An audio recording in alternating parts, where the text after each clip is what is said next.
SPN9 news, मैं हूं Rohit Verma. Corona के चलते अधिकांश विश्वविद्यालयों में दाखिले की प्रक्रिया ऑनलाइन है। दिल्ली विश्वविद्यालय में दाखिले की कट ऑफ अधिकांश विषयों में 98 और 100% के बीच है। बहुत से विषयों में तो 100% की पहली कट ऑफ के साथ दाखिले बंद भी हो चुके हैं। दिल्ली विश्वविद्यालय में स्नातक कक्षाओं के लिए 70,000 सीटें हैं और 50% सीटें पहली सूची के आधार पर भरी जा चुकी हैं। हो सकता है इस बार भी हजारों छात्रों को मायूसी हाथ लगे। दाखिलों को लेकर वैसे ये घमासान कोई पहली बार नहीं हुआ। इस वर्ष कुछ ज्यादा इसलिए नजर आ रहा है क्योंकि महामारी के बीच अंक निर्धारण पद्धति में किए गए बदलावों और उसके तहत दी गई राहतों के फलस्वरूप 12वीं के नतीजे अप्रत्याशित और रिकॉर्ड स्तर पर बढ़े हुए हैं। सुप्रीम कोर्ट के आदेश के अनुसार विद्यार्थियों ने जिन विषयों में सबसे अच्छा प्रदर्शन किया था उसके आधार पर अंक दिए गए, क्योंकि कुछ विषयों के पेपर रद्द भी करने पड़े थे।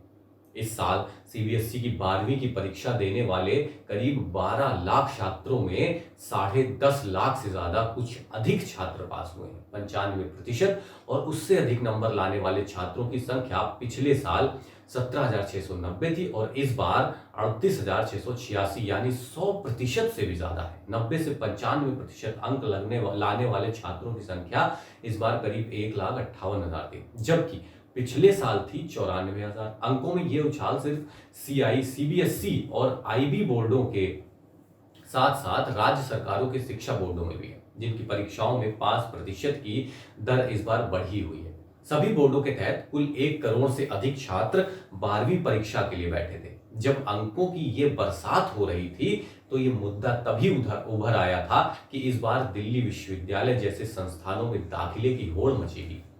91 कॉलेजों, 86 विभागों, 20 केंद्रों, 3 संस्थानों और 70,000 सीटों वाले दिल्ली विश्वविद्यालय में करीब 2.5 लाख बच्चों ने दाखिले के लिए अर्जी दी है। ऊंची कट ऑफ की एक वजह इंजीनियरिंग, मेडिकल और लॉ कॉलेजों की प्रवेश परीक्षाओं में देरी को बताया जा रहा है। एक वजह यह भी बताई गई है कि विदेशी विश्वविद्यालयों में दाखिला लेने वाले संभावित छात्रों ने इस बार महामारी के चलते दिल्ली यूनिवर्सिटी जैसे घरेलू प्रतिष्ठित संस्थानों का ही रुख किया है। माना तो यह भी जा रहा था कि सुरक्षा और सुविधा देखते हुए छात्र अपने अपने शहरों या राज्यों में ही दाखिला लेंगे, लेकिन इतने अधिक आवेदनों को देखते हुए यह बात सही नहीं निकली है। ऑनलाइन आवेदन की सुविधा और महामारी के चलते निकट भविष्य में ऑनलाइन पढ़ाई की संभावना ने भी छात्रों को दिल्ली यूनिवर्सिटी की ओर आकर्षित किया है। धारणाएं ये भी हैं कि दिल्ली में अधिक महज सुगम और साधन संपन्न सामाजिक और शैक्षणिक पर्यावरण मिल सकता है और डीयू की डिग्री का मतलब रोजगार के बेहतर अवसर। डीयू के मोह से भी यह स्पष्ट होता है कि इस दिशा में केंद्र और राज्यों की ओर से पर्याप्त और प्रभावी पहल नहीं हुई है, जिसे छात्रों का अनावश्यक माइग्रेशन यथासंभव रोका जा सके।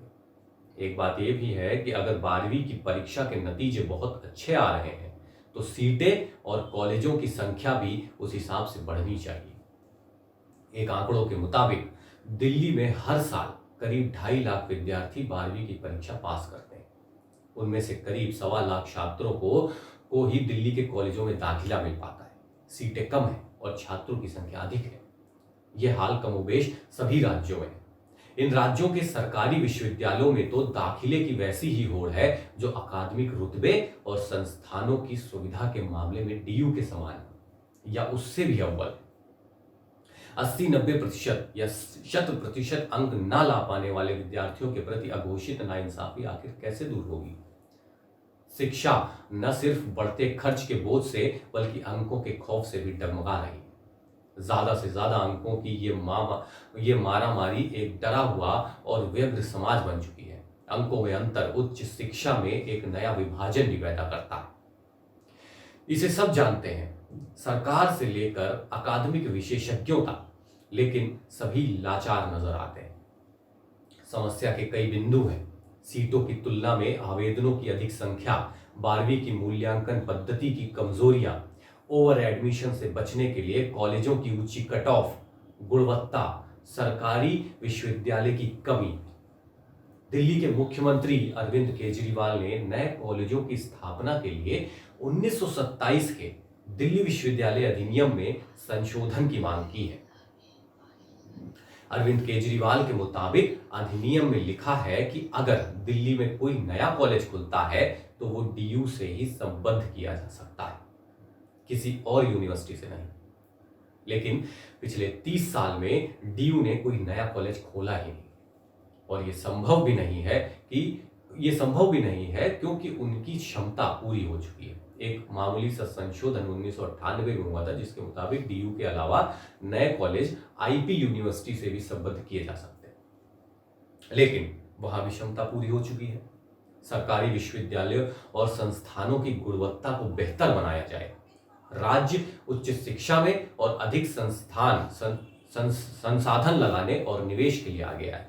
हर राज्य अपने यहाँ कम से कम 2 या 3 नामी गिरामी विश्वविद्यालयों को खड़ा करने या संवारने का एक वृहद और संवेदनशील खाका शिक्षा विशेषज्ञों, अकादमिकों, शिक्षा और नीति नियोजकों के साथ मिलकर तैयार करे।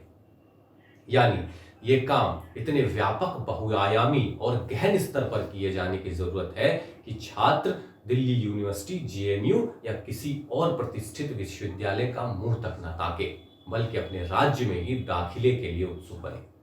इस काम में अकादमिक और शैक्षणिक अनुभवों वाले नई और पुरानी पीढ़ी के जानकार शिक्षकों की एक समन्वित और पारदर्शी टीम भी गठित की जा सकती है, जो उच्च शिक्षा के बारे में और विषयों के बारे में एक जागरूकता अभियान छात्रों के बीच चला सके।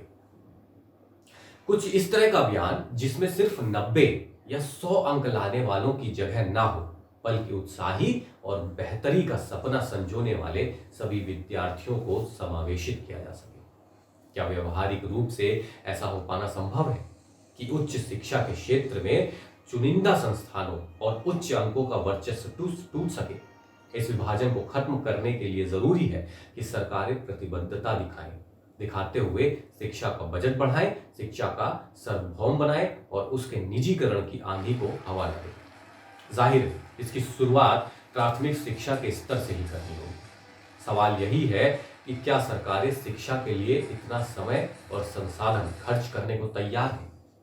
क्या एनईपी 2020 में ये भावना परिलक्षित होती है? अगर आपको ये वीडियो पसंद आया है तो इसे लाइक करें और कमेंट करके भी हमें बताएं। नमस्कार।